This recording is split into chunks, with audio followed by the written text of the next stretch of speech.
首先多謝蕭生連生等高你一齊搞呢一場嘅放映會啦。當日我同老闆講話，我想拍一套關於屋企嘅戲嗰陣咧，咁大家都明屋企嘅戲其實喺香港係好難 sell。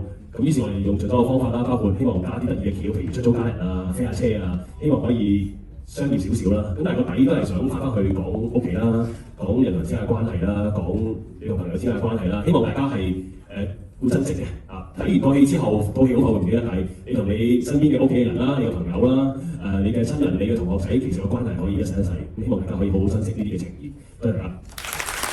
其實 L Family 嘅連延輝先生啦，蕭兆俊先生啦，同埋鄭家俊先生嚟。我哋唔好交流，交啲前面講嘢。我想講一樣嘢咧，就係去香港嘅第一二日咧，我睇到導演佢嘅心情就好似你哋而家坐第一二三行嗰隻顏色係好灰嘅，真係真心嘅。咁但係我係做電影嘅，我睇到一套我覺得香港導演好有交代嘅一套電影，好有心機嘅一套電影，所以冇辦法。尤其是我識咗羅偉恒都有好多年，我睇住佢嘅進步，而我唯一喺呢度要求大家嘅掌聲之餘，就係繼續睇下睇下，話俾你嘅朋友聽，香港嗰部電影嘅買飛入場支持。我覺得呢套一定要話俾人聽，香港有咁好嘅電影，同埋我係本條戲做演唱會，電影係好唔同嘅，電影真係靠口碑，你得行出去，你話俾人聽到幾好睇，咁你就聽日可能創造到奇蹟出嚟。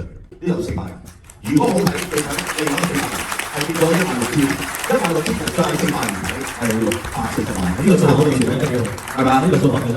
但係我知道因為 Alan 係好有心為香港電影界咧，佢間中就會包場淨睇戲嘅。我其實因為Alan 請我睇回放，包我一次睇，咁所以我覺得 Alan 對香港電影界咧係好有貢獻啦。咁希望大家咧都係記住，今日咧有好多人陪住你一齊睇，呢度有我哋嘅陳敏儀小姐啦，嚟支持香港電影。咁仲有兩個朋友度咧，阿陳光榮嘅太太啦，阿大嫂啦，咁呢度咧仲有好多人知㗎啦，仲有呢度好多媽咪喺度，阿古天樂媽媽、古媽、阿東嬸，唔係東嬸啊，係啦，咁仲有湯盈盈嘅媽媽湯媽。好多媽媽喎，即係啲媽全部一齊。好好睇啊，媽媽。OK 啊，好睇嘛，俾啲掌聲我哋聽下先。有啲嘢係無價嘅，因為屋企人係無價嘅。咁如果你大家一齊點樣同屋企人一齊睇咧，呢套戲咧會感受更加深。你哋嘅口語相傳啦、Facebook 啊、IG 啊、WhatsApp 啊，都係好有用嘅。咁大家可以幫下手啦，如果你哋點 Family 是個代名詞。成為至親，如若你願意見證這身與身意。